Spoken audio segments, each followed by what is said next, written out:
আসসালামু আলাইকুম রহমতুল্লাহ। ঝোকার ঝোকার শব্দটা শুনতে খুব খারাপ, তাই না? সবার দ্বারা সম্ভব নয় একজন মানুষকে হাসানো।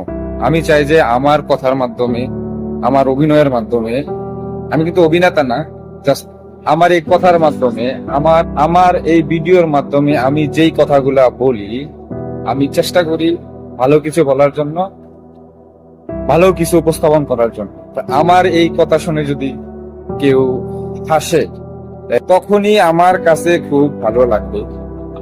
এটিএম শামসুজ্জামান, উনি বাংলাদেশের মধ্যে একজন টপ অভিনেতা।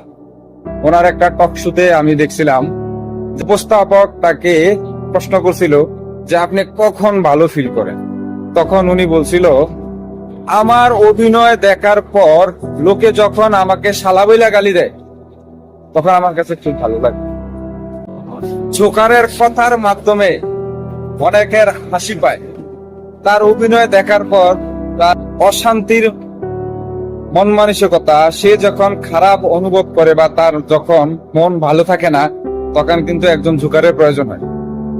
জোকারের অভিনয় দেখার পর তার মন মানসিকতা সুস্থ হয়ে যায়। আমার এই কথার মাধ্যমে যদি কেউ আনন্দ ফিল করে, তখন আমার কাছে খুব ভালো লাগে। তো জোকার হওয়া কি অপরাধের? এটা কমেন্টে জানাবেন।